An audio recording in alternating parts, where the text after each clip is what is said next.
This is Jim Williams with the Hurricane City update for December 4th, 10:30 a.m. Well, the hurricane season has ended. Its season ended on November 30th, and I had my end of season broadcast. I'll get to that in just a minute.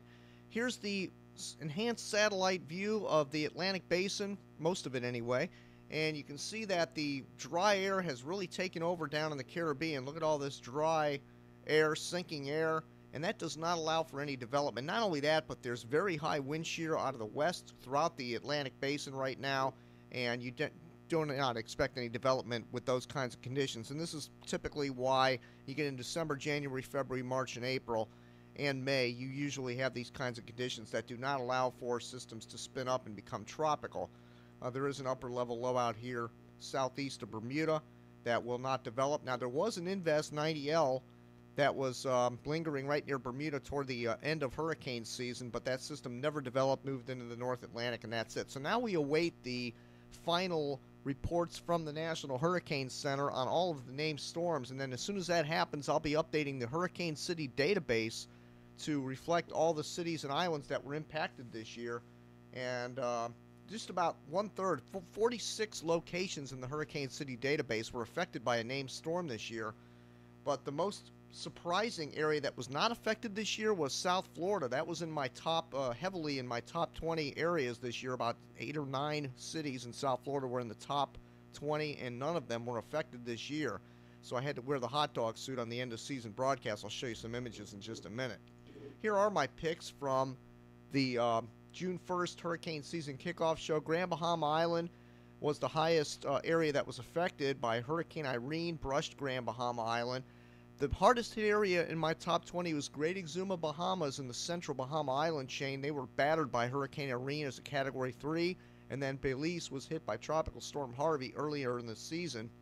Moderate threat, Eleuthera Island was affected by Irene, Cabo Rojo, Puerto Rico by Irene, and Tampico, Mexico by Arlene. So basically about half of my cities in the top 20 were affected this year, but the South Florida cities, Boca Raton, Boynton, Hollywood, Lake Worth, Delray, Fort Lauderdale, these areas were not affected this year, and those I felt had a real strong chance of being affected during the hurricane season this year. While I have this page up, if you scroll to the very top, actually scroll down rather, there's a link here that says during this week back in, which usually gives you the weekly history of the week during the hurricane season. This changes to the off-season link, hurricanecity.com/off-season, and that shows you every system that was in the Atlantic during the off-season from the end of hurricane season all the way up to June 1st, so you can check out what happened during off-seasons in the past. Will we have any off-season storms? It's too early to say, but if anything pops up out there, we'll let you know at Hurricane City and definitely do a tropical update video on it. Now, as I stated earlier, I wore the hot dog suit for the end of season broadcast. Now, I knew that I was going to have to wear this, ordered it early, and took a trip down to the National Hurricane Center. Here I am peeking through the monitors here and looking at Lixie and Avila at work down at the National Hurricane Center. And then I sat and did an update with Bill Reed, director of the National Hurricane Center. We talked a little bit about what happened during the bulk of the season. Here I am at the press conference, standing behind the mayor as Hurricane Irene had already hit the area, Tropical Storm Irene rather, because I believe it was not a hurricane when it hit up there.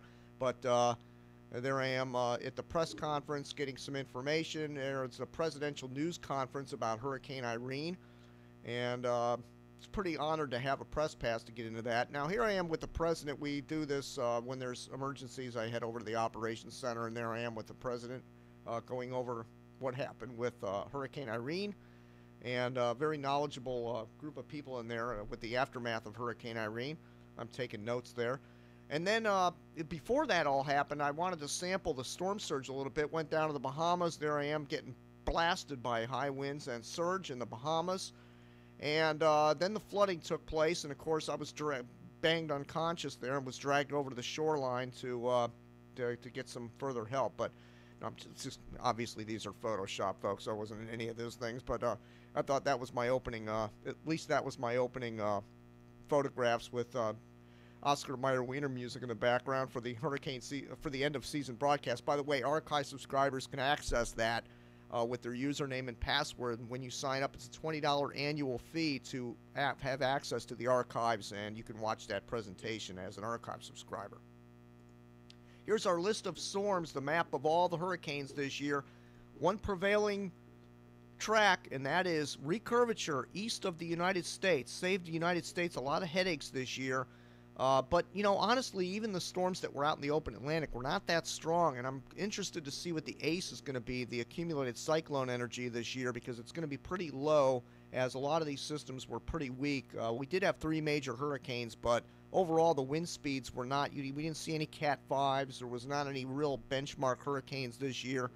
Mostly tropical storms and weaker systems. 7 hurricanes altogether, 3 major. 19 named storms ties 3 other years, 1887, 1995, and 2010 for activity. So we continue with the uptick in hurricane activity, even though there weren't a lot of strong hurricanes this year. Now, this also marks the 6th year of no major hurricanes affecting the United States. That's never happened before in history, so I'm really concerned going into next year that somebody in this region, right in here, somewhere in here, is going to have to deal with a major hurricane next hurricane season. So we need to pay close attention to that. We'll have more details, and I'll release my cities on June 1st of 2012 for the hurricane season kickoff show once again. But I think overall I did pretty good on my predictions this year, and even though South Florida did not get affected, most of my cities did get affected this year in the top 5. And I always say, if you're in the top 5, batten down the hatches, because you're probably somebody in that top 5 is going to have to deal with a significant system. And this year it ended up being Great Exuma Island, Bahamas. Now, we went over a lot of the polls in the hurricane end-of-season broadcast that we put up on Hurricane City during the off-season. Our current poll at Hurricane City is asking people, is your community have a plan for evacuating disabled and elderly residents? And most people said they don't have any idea whether there is a plan like that. But every week we'll put up a new poll at Hurricane City during the off-season, such as, you know, who's your favorite Hurricane Center director? What do you think of the media coverage of hurricanes? Like this poll right here, is your community ready for a Hurricane Katrina type event? And we have all those polls circulating at Hurricane City, so please participate in those when you get a chance. Anyway, that's it for now. I'll be back with another update probably in a while from now. It'll probably be maybe before the end of the year, but more than likely early 2012. Maybe by then a lot of the cities will be updated in the Hurricane City database. We'll see about that. That's it for now. Thank you again for visiting Hurricane City.